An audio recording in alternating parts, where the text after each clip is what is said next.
Hey friend, welcome to Tidy the Clutter podcast. I'm Mariah and I'm so glad you're here.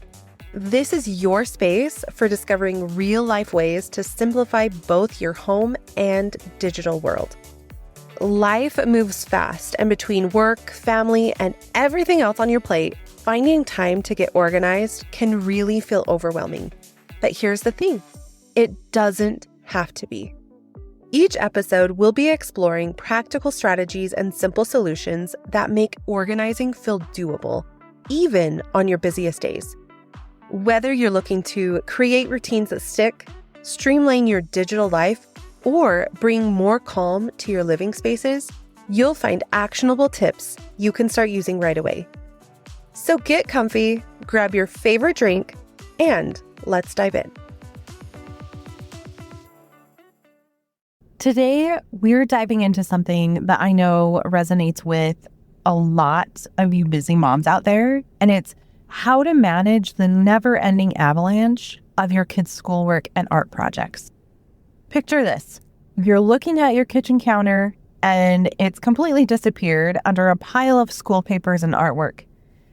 And what if I told you that we can organize that and not have it be so overwhelming or have the horrid mom guilt weighing down on us? If you caught episode 14, you might remember me talking about our family's fridge artwork rotation system. And today we're going to be expanding on that and create a complete system for handling all of those precious and important school documents that come flooding into our homes. As a mom of two girls, my 10-year-old and my 3-year-old daughter, I completely understand the emotional roller coaster that comes with deciding what to keep and what to toss and what to recycle. My oldest used to think every single paper from school was a national treasure. It needed to be preserved for all of eternity. She wouldn't let anything go. Does anybody else have a kid like that? So let's dive into some practical solutions that have saved my sanity and my living space from being cluttered. Before we dive into the systems, let's just acknowledge something super important. It's okay to feel overwhelmed by your kids' papers. I think it's completely natural. We're talking about items loaded with emotional value, creativity, and memories, so no wonder it feels hard to manage them. My 10-year-old went through this phase where absolutely everything she created was precious to her. So not only things from school, but even at home, everything she created, every worksheet, every doodle, every project. And when you add in my 3-year-old's scribble art, which is absolutely adorable, but it comes in very high volumes, you can imagine how quickly our space was being taken over by paper.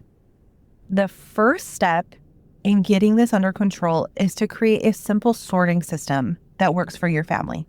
Let me kind of walk you through what works in our home and see if, ideally, it sparks some creativity for you.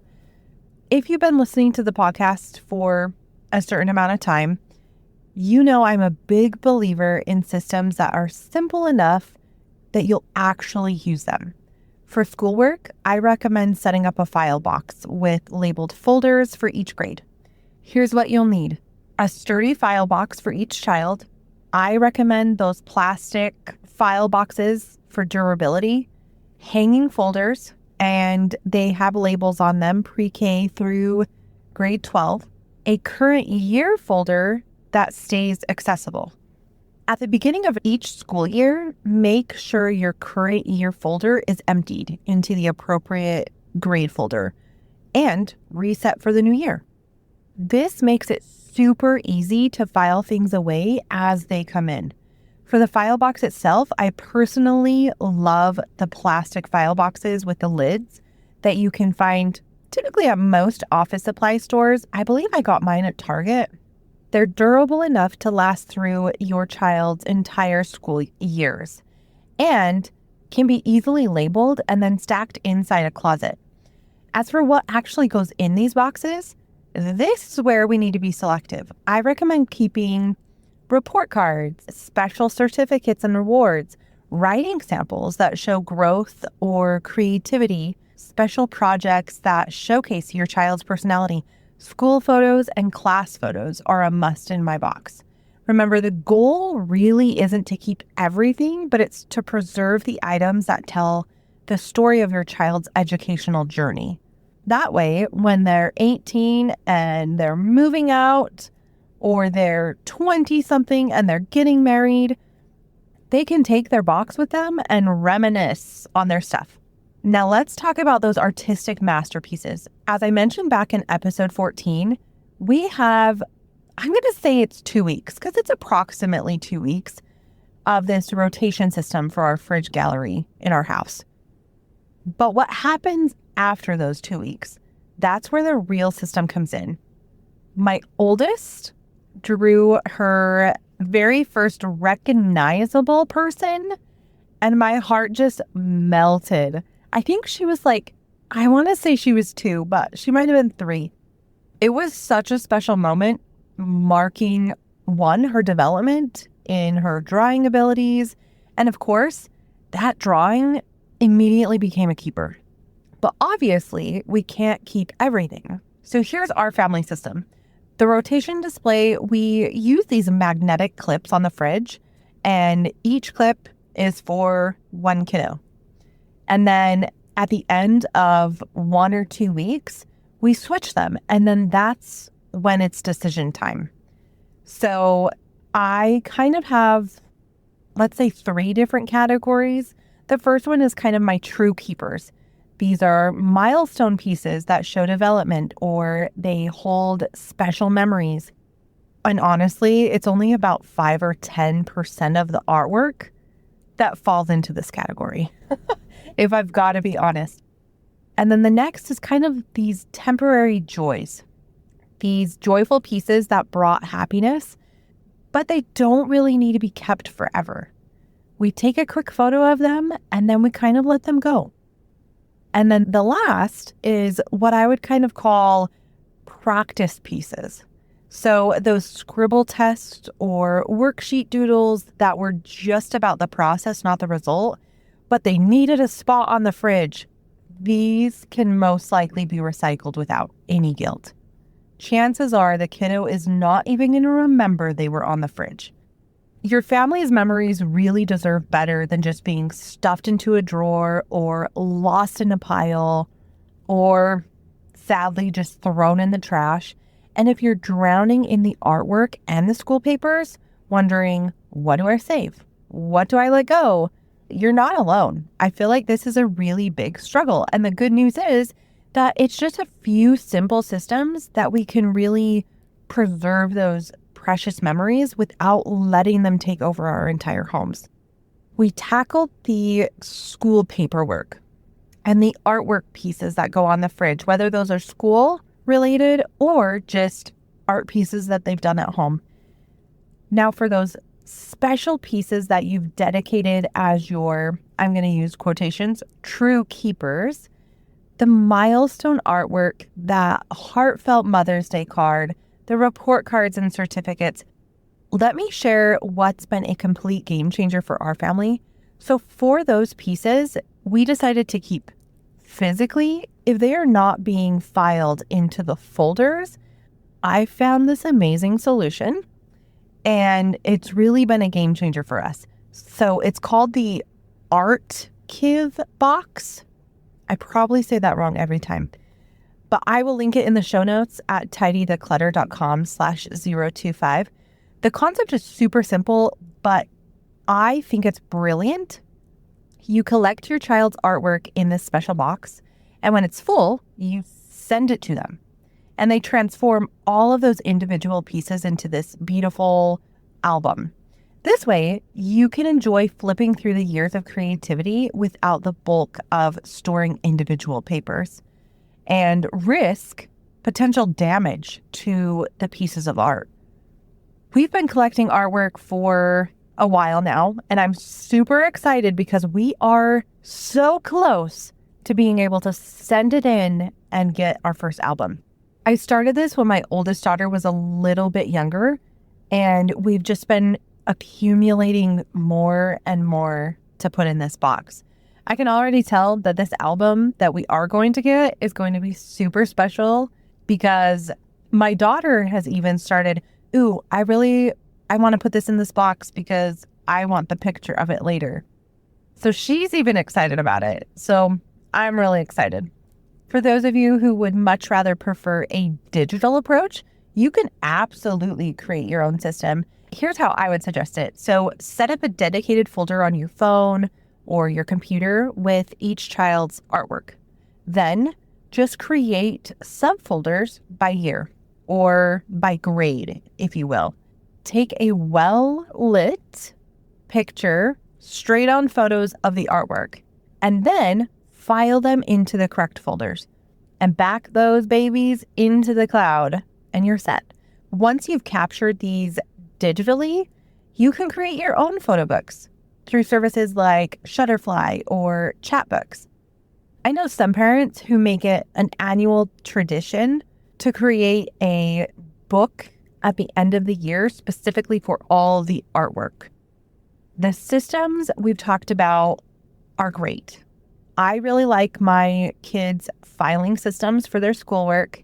And then I'm so stoked to get our album of artwork pieces. But the real challenge is keeping up with the constant influx of new papers and new projects. So here's kind of what has worked best in our home right now. Every day the girls go to school, they come home and they have learned that emptying their backpacks on the kitchen table, which I know is kind of odd, but they empty them on the kitchen table, and this is where I initially sort things. So from there, I quickly sort them into action needed. So is it a form that I need to sign or a permission slip? And then display worthy. These are going to be on the fridge so we can display how they went. And then file away. Okay, this is important. We should put it in their school year box. And lastly, recycle. So sometimes my oldest will still bring math sheets home and spelling sheets home. We don't necessarily need those. So we put them in the recycle. Now, the next is kind of that natural rotation. Remember the 1 to 2 week fridge display I mentioned? When new artwork comes in, it naturally pushes the older pieces out of rotation. And this organic system, if we want to call it that, just helps us continually rotate through the art pieces and then kind of put those into the 3 categories: file away, toss, take a picture, whatever it might be. And lastly, kind of like seasonal check-ins. So rather than waiting for a big end of year purge, that honestly never happens in my book because I do not have time for that, so I'm not going to remember it. I try to do quick check-ins during natural transitions. So winter break or spring break. These are good moments to file away a few special items that have naturally accumulated. And as my 10-year-old gets older, she's starting to have more input on what gets kept and what doesn't. It's actually becoming a natural way to teach her about being selective with what we keep in our lives without creating a huge, big production around it. Now, let's address something that comes up for many parents, and it's that guilt associated with not keeping every single thing your child creates. I've absolutely been there, especially when my oldest would ask, "Mom, where's that drawing I made last month?" How often does that happen? Not very often, but when it does, dang, it gets me. It gets me. So here's what's helped me. Remember, it's the process of creating that benefits your child the most, not the preservation of every product. Then focus on capturing the memory and the meaning, not necessarily the physical item. And last, involve the older kids in the decision-making process.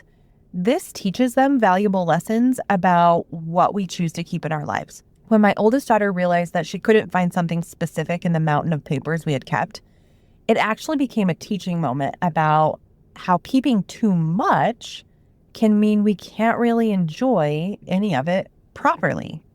And maybe it's because she's my organized one, but she kind of took it to heart and she's been doing pretty good with it. Now, friends, we have covered a lot today, from file boxes for school papers to archive for special artwork, from digital solutions to emotional management. The key takeaway here is to create a simple system that works for your family and be consistent with it while focusing on preserving the memories that matter most. The goal is never to achieve perfection of every paper that ever comes into your house. The goal is to honor your child's growth and creativity while still maintaining a home that feels peaceful and organized. If you want links to any of the products or services I mentioned today, just head on over to the show notes at tidytheclutter.com/025, and they'll be inside the resources. But before I go, I want to give you a sneak peek of what's coming next week. So are you feeling overwhelmed by clutter beyond just your kids' artwork? Next week, we'll be exploring how a simple mindset shift can really transform our entire approach to decluttering.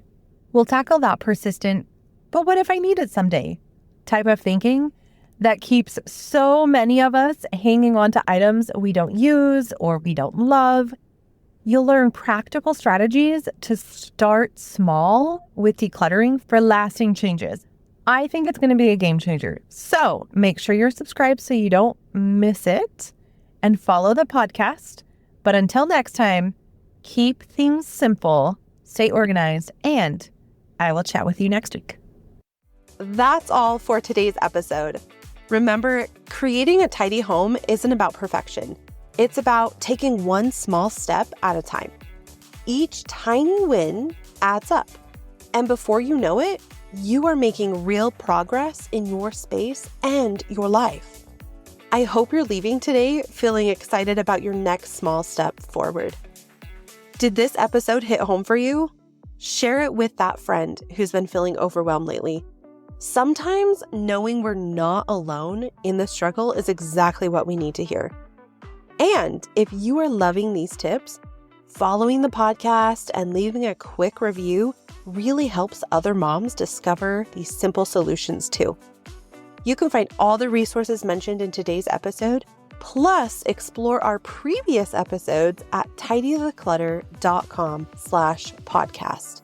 And hey, if you haven't grabbed your free digital declutter checklist yet, this is your friendly reminder, my friend. Digital clutter is sneaking into our lives more and more each day, but you can take control before digital clutter takes control of you. Head over to tidytheclutter.com/digital15 to get started. Until next time, keep things simple, stay focused, and enjoy those small wins along the way. Take care and talk soon.